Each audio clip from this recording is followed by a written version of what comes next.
fence, we take a spin through our archive and we get ready for Valentine's Day with a preview of an upcoming fence favorite. Good afternoon, I'm Jolie Whitney. We wanted to start this week off by whetting your appetite for a recipe program airing this Thursday, February 1st. In this preview, Chef Marco sets out a feast full of flavor, both savory and sweet, from heart-shaped meatloaf to maple pecan sweet potatoes. Here's our chef du jour. Hi, I'm Marco Ayala. And if you're wondering what to make for Valentine's Day that's really easy, but it's also very special, join me on February the 1st because I am going to show you some recipes that are perfect for this Valentine's Day. This is chili maple glazed sweet potatoes with pecans. Sweet potatoes are not only delicious, but they're actually very good for you compared to regular potatoes that can be kind of starchy, and even though they have a lot of potassium, sweet potatoes come on top when it comes to the levels of vitamin C and vitamin A. So you don't have to feel guilty about that second helping. Mini cheddar meatloaves. And I know that everyone has probably a really good recipe for meatloaf, but don't discard these little meatloaves because there's a lot of great ingredients in there, mainly Vermont cheddar. And as you all know, I love cheese and I love Vermont cheddar. And check this chocolate cherry galette. And it not only looks fancy, it smells great and it looks wonderful. But guess what? It's actually very easy to make and is a dessert that is perfect for Valentine's Day because it features cherries and chocolates, and it's all ingredients that you probably already have in your pantry or your fridge. Here on Across the Fence, right after the noontime news and weather on Channel 3 WCIX. Thank you, Marco.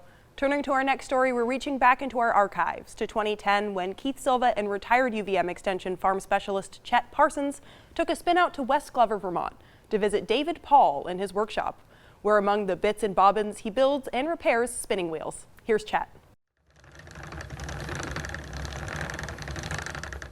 Ruth Ann Little loves to spin, all day if she can. Time has no meaning when you're doing an activity like this. Little is a member of Mountain Fiber Folks, a cooperative located in Montgomery Center providing high-quality natural fiber products. You're starting with very raw materials, and you're going through the whole process to making something a wearable, a hat or a sweater. And you've had a hand in pretty much the whole way. Sometimes taking the fiber off the animal, and then the spinning is a supremely enjoyable part of that process. Spinning is a simple act, drawing out fibers, a few at a time, and then twisting them together to form yarn. It's a process that predates written history. I have put this wheel through its paces.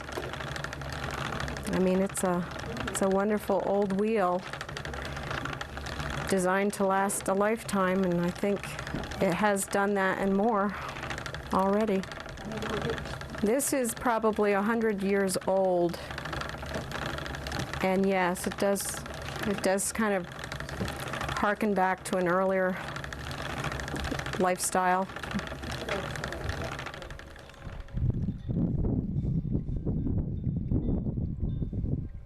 Like Little's spinning wheel, the canoes stored outside David Paul's workshop are proof of another lifestyle too. One he led before his wife asked him for a favor. One day I'm coming back from Burlington, I went by the canoe place down in Stowe, and I thought, that's what you used to like to do.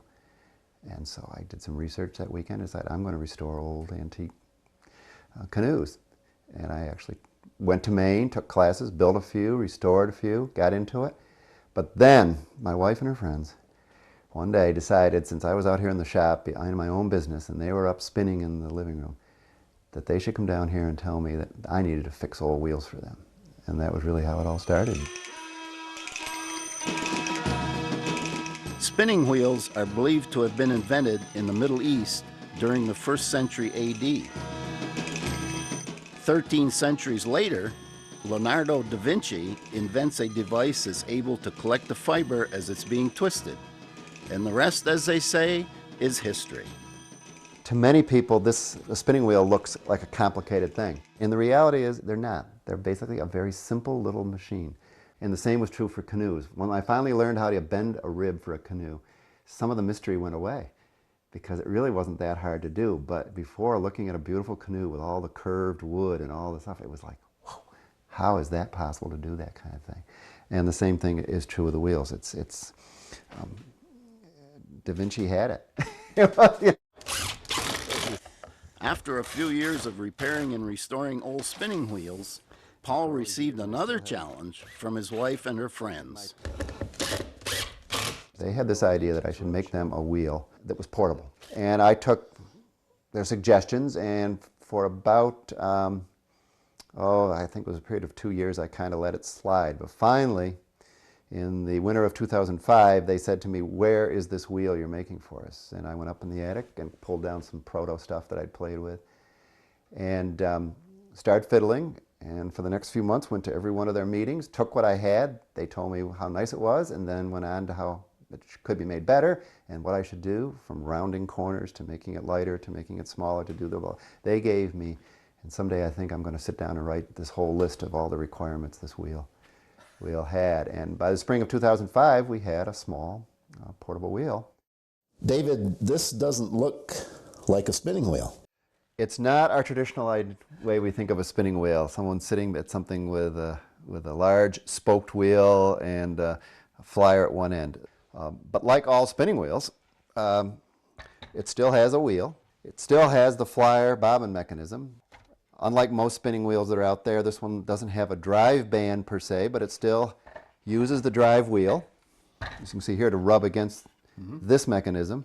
The flyer and the bobbin go at different speeds because we put a little band around the bobbin, and that acts as a little bit of a brake, so it slows the bobbin down. The bobbin wants to keep going with the flyer, so that way we get the difference in speed, and the spinning wheel works just like any spinning wheel will. It's all about just getting this thing to work. I've decided to put it on a very small airline carry-on compatible, in fact, because that's what they wanted.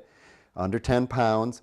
They wanted everything on it. They wanted oil so they could lube various points when they need to. They wanted the orifice hook, which is how you basically can thread with it. They wanted spare bobbins. When they got somewhere, if they filled one, they wanted other ones with them. The ladies really had all the ideas of what they wanted. It was just up to me to try to figure out how to make it all work and go in one pattern. This is a treadle. That's my foot, by the way, right down to funny little toes.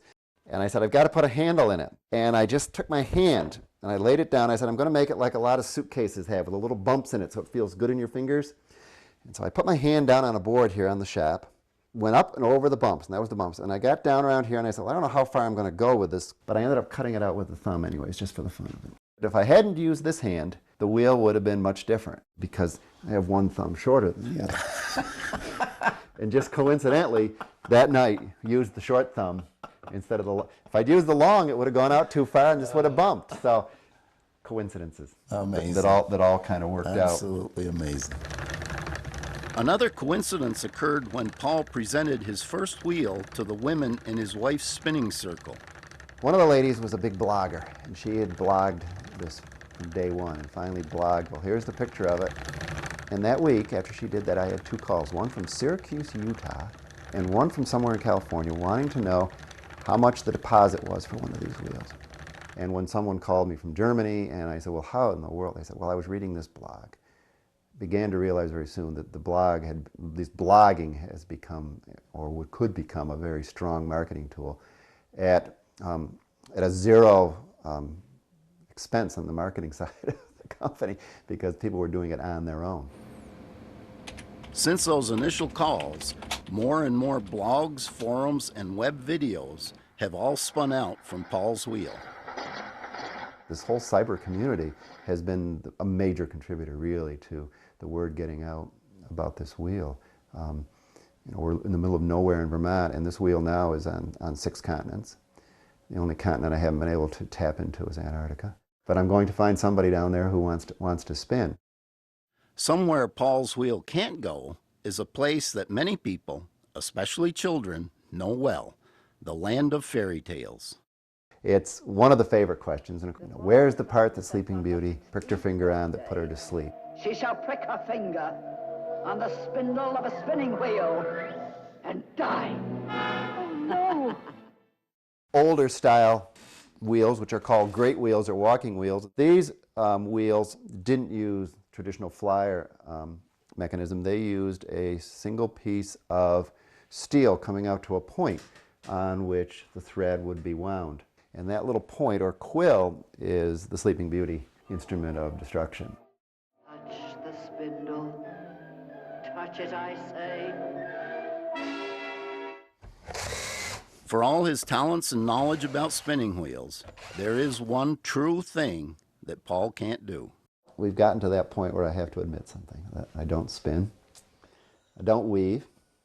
My wife just can't believe that I'll bring a wheel into the house that an old wheel, for example, that I've just repaired, fixed, tweaked, tuned, and I'll bring it in, I'll say, try it, and she tries it, and it's set perfectly, it works just right. She can't believe that someone who can't spin can do that. From what I see of spinners, it's habit forming, and it takes your time, and if I learned to spin, I would never have time to make wheels again. I'd be inside, so no. Someday, maybe.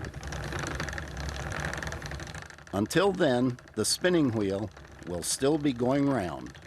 Spinning wheel, got to go round. Across the Fence spoke with David a few days ago, and he told us he's mostly retired but still has a few road bug spinning wheels hanging about, and he's always happy to repair a wheel or two every now and then. Even in his semi-retirement, he still hasn't learned to spin. That takes care of another visit across the fence. My thanks to the crew here at WCAX for all their help with today's program. From all of us to you, I'm Jolie Whitney. Have a good one.